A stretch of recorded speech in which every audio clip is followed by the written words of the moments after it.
Good morning my dear students. आप सभी को बीटा कॉम्पिटेटिव क्लासेज के यूट्यूब चैनल पे मैं आलोक तहे दिल से स्वागत करता हूं। और आज हम लोग डेली करंट अफेयर्स इज का 21 नवंबर का वीडियो देखेंगे। तो आप सभी अवश्य देखें, और अगर पीछे के वीडियो नहीं देखें तो उसे भी देखते रहें। और अगर आप नए हैं तो प्लीज़ क्लास को सब्सक्राइब करें और लाइक शेयर अवश्य करते रहें। तो हम लोग आज की क्लास देखेंगे, लेकिन उससे पहले आज भी आपके लिए एक लाइन जो आपको ऊर्जावान बना सके, वह है क्लास में नंबर वन, मार्क्स भी उनके अच्छे होते, हर कंपटीशन में होते पास, जो समय के पाबंद और उसूल के पक्के होते। तो अगर आपको अच्छा करना है, मार्क्स भी अच्छा लाना है, कंपटीशन में भी अगर पास होना है, तो आपको सबसे पहले समय के पाबंद और उसूल के पक्के होने पड़ेंगे। तो इसलिए अपने लक्ष्य को भेदना चाहते हैं तो आपको अपने समय पे पाबंदी चाहिए और उसूल को पक्का होना चाहिए आप सभी को। तो इसी के साथ आप सभी जो है अपने समय के महत्व को समझें, और समय के महत्व को समझेंगे तो आप बिल्कुल एक अच्छे स्टूडेंट और एक सफल विद्यार्थी बन सकते हैं। तो इसी के साथ आज के जो महत्वपूर्ण प्रश्न है उसको हम लोग देखते हैं, लेकिन प्लीज़ एक बार मैं फिर से कहूँगा कि आप सभी क्लास को शेयर करें, जितना हो सके आप क्लास को शेयर करते रहें। तो हम लोग चलते हैं आज के एक नंबर प्रश्न पे। एक नंबर प्रश्न है कि विश्व शौचालय दिवस कब मनाया जाता है। तो हर वर्ष विश्व शौचालय दिवस कब मनाया जाता है, तो इसका आंसर सी नंबर 19 नवंबर होगा। तो ध्यान रखिएगा, 19 नवंबर को हर वर्ष विश्व शौचालय दिवस मनाया जाता है। इसका उद्देश्य भूजल पर स्वच्छता संकट के प्रभाव पर ध्यान केंद्रित करना है। यानी कि भूजल पर स्वच्छता संकट के प्रभाव को समाप्त करने के लिए हर वर्ष 19 नवंबर को विश्व शौचालय दिवस मनाया जाता है। और इस बार का इसका शीर्षक है मेकिंग द इनविजिबल विजिबल है। मेकिंग द इनविजिबल विजिबल इसका शीर्षक है, तो ध्यान रखेंगे। यहाँ से आपको एक प्रश्न और मिलेगा। 19 नवंबर को ही विश्व पुरुष दिवस मनाया जाता है। तो विश्व पुरुष दिवस भी हर वर्ष 19 नवंबर को ही मनाया जाता है, और इसी दिन विश्व शौचालय दिवस भी मनाया जाता है। दोनों प्रश्न आप ध्यान रखेंगे। और 19 नवंबर का उनको जो विश्व पुरुष दिवस मनाया जाता है, इस बार का उसका थीम है हेल्पिंग मैन एंड बॉयज। तो हेल्पिंग मैन एंड बॉयज इस बार का थीम है, तो ये ध्यान रखेंगे। तो ये सारे पॉइंट आपके परीक्षा के दृष्टि से काफ़ी इंपॉर्टेंट है। आप सभी इसे देखेंगे और आप नोट इसे करते चलेंगे ताकि आपके लिए बेहतर हो। अगले प्रश्न पे हम लोग चलते हैं। 2 नंबर प्रश्न है, पारंपरिक और सांस्कृतिक प्रथाओं के बारे में जागरूकता बढ़ाने हेतु विश्व विरासत सप्ताह मनाया जा रहा है। यानी कि पारंपरिक और सांस्कृतिक जो हमारी प्रथा है उसके जागरूकता को बढ़ाने हेतु हर वर्ष विश्व विरासत सप्ताह कब मनाया जाता है, तो इसका आंसर 19 से 25 नवंबर होगा। ध्यान रखिएगा, 19 से 25 नवंबर तक विश्व विरासत सप्ताह मनाया जा रहा है अपने देश के अंदर। तो इसको ध्यान रखेंगे। और ये भी आपको एक प्रश्न यहाँ से ध्यान रखना है कि 18 अप्रैल को विश्व विरासत दिवस मनाया जाता है। तो विश्व विरासत दिवस 18 अप्रैल को, और विरासत सप्ताह जो है वो 19 से 25 नवंबर। ध्यान रखेंगे। अगले प्रश्न देखते हैं। 3 नंबर प्रश्न है, हाल ही में प्रधानमंत्री मोदी द्वारा काशी तमिल संगमम का आयोजन कहाँ किया गया। तो ध्यान रखिएगा, काशी तमिल संगमम का आयोजन प्रधानमंत्री मोदी के द्वारा कहाँ पर किया गया है, तो इसका आंसर हो जाएगा वाराणसी। वाराणसी प्रधानमंत्री मोदी का संसदीय क्षेत्र है। प्रधानमंत्री मोदी का संसदीय क्षेत्र, यहीं से ये सांसद हैं, ध्यान रखना है। और यहाँ पर शिक्षा मंत्रालय के द्वारा, शिक्षा मंत्री अभी केंद्रीय शिक्षा मंत्री धर्मेंद्र प्रधान है, तो शिक्षा मंत्रालय द्वारा आज़ादी का अमृत महोत्सव का एक भाग के रूप में आयोजित किया जा रहा है। यानी कि अभी जो है वो आज़ादी का अमृत महोत्सव चल रहा है, क्योंकि देश की आज़ादी के 75वां वर्ष है, तो इसी उपलक्ष्य में आज़ादी का अमृत महोत्सव चल रहा है। और इसी उपलक्ष्य में शिक्षा मंत्रालय के द्वारा काशी तमिल संगमम का आयोजन वाराणसी में किया जा रहा है। इसका मेजबानी, ध्यान रखिएगा, बनारस हिंदू यूनिवर्सिटी कर रहा है, बीएचयू कर रहा है।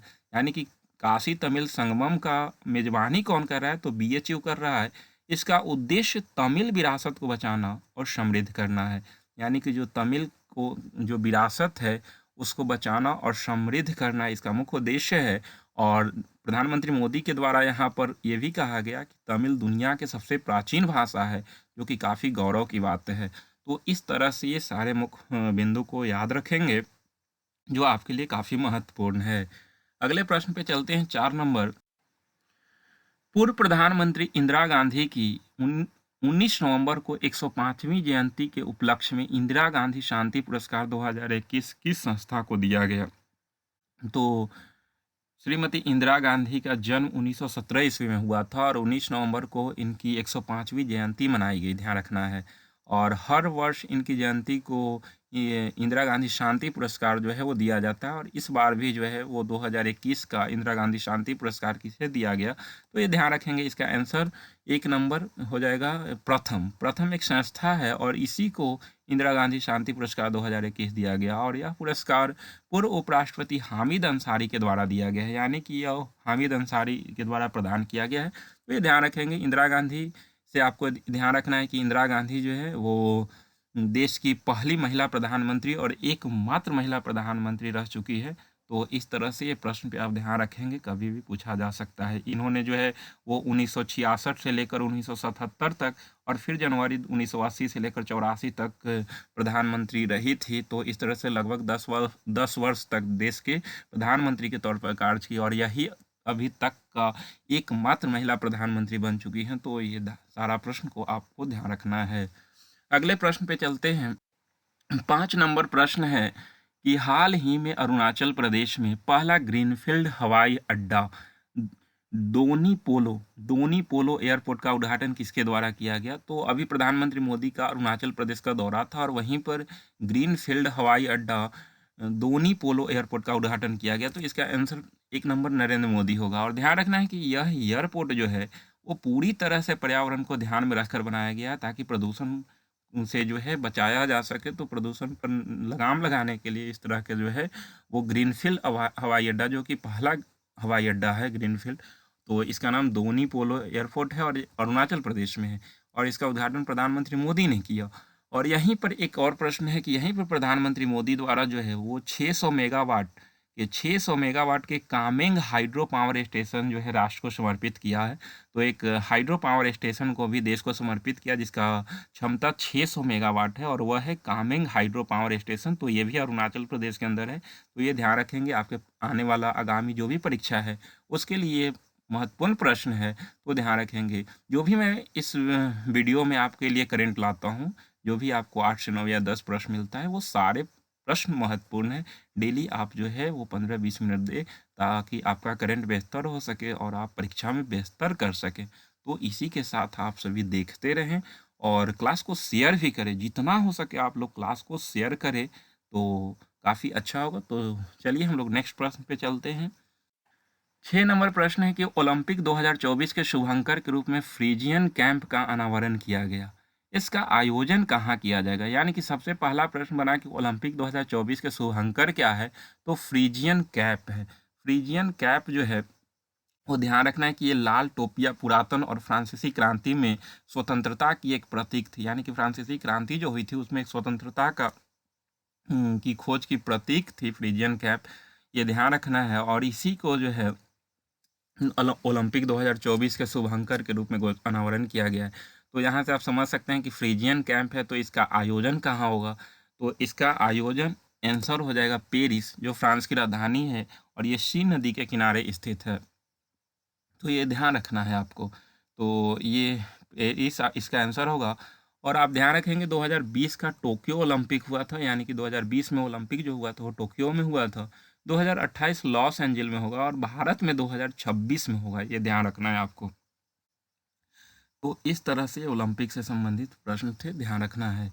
अगले प्रश्न है 7 नंबर कि हाल ही में चुनाव आयुक्त के रूप में किसे नियुक्त किया गया? तो चुनाव आयुक्त में जो है वो टोटल 3 मेंबर होते हैं, एक मुख्य चुनाव आयुक्त होते हैं और 2 अन्य होते हैं।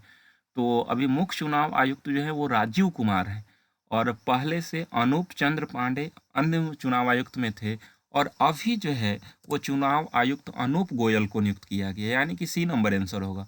और ये ध्यान रखना है कि अभी मुख्य चुनाव आयुक्त राजीव कुमार है। काफ़ी महत्वपूर्ण प्रश्न है, ये प्रश्न पूछ सकता है एग्जाम में। और नए अनूप गोयल, तो ये इस तरह से 3 चुनाव आयुक्त हैं, जिसमें मुख्य राजीव कुमार है। ध्यान रखना है यहाँ पे कि सीईसी यानी कि चीफ इलेक्शन कमीशन जो है, मुख्य चुनाव आयुक्त राजीव कुमार, इन्हें नेपाल चुनाव के लिए अंतर्राष्ट्रीय पर्यवेक्षक के रूप में आमंत्रित किया गया है। तो ये ध्यान रखना है कि नेपाल चुनाव के लिए जो है अंतर्राष्ट्रीय पर्यवेक्षक के रूप में मुख्य चुनाव आयुक्त को आमंत्रित किया गया है, और ये राजीव कुमार हैं। तो ये ध्यान रखना है आपको। अगले प्रश्न पे चलते हैं, 8 नंबर।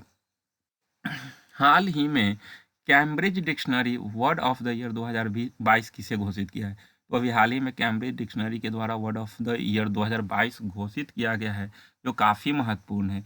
और यह वर्ड है, ध्यान रखना है, होमर। 1 नंबर होमर जो है, ये आपका सबसे ज़्यादा जो है वो खोजा जाने वाला शब्द बना है डिक्शनरी में। तो इस तरह से इसे घोषित किया गया है।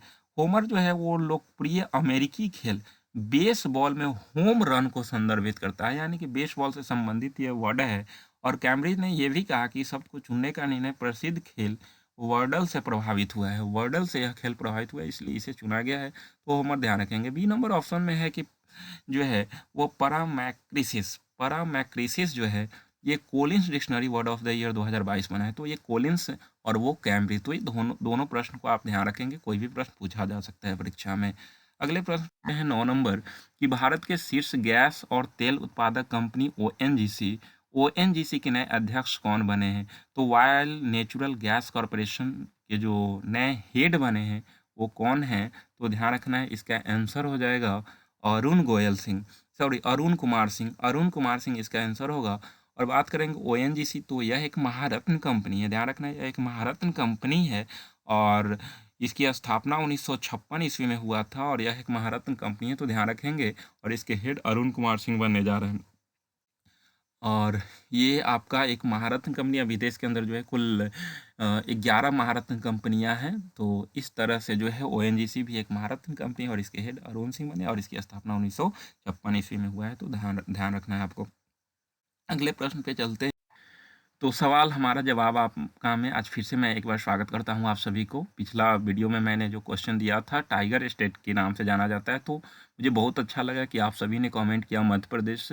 और इसी तरह से आप सभी करें, जिन्हें आए वो भी करे, जिनके पास आंसर ना हो वो भी इसका जो है आंसर करे, गलत भी करे लेकिन करे। इससे आप सीखेंगे, आपके लिए काफ़ी महत्वपूर्ण ये सारे प्रश्न हैं। तो आप सभी कमेंट अवश्य करें। काफ़ी अच्छा लगता है जब आप कमेंट करते हैं, मैं देखता हूं तो मुझे बहुत अच्छा लगता है।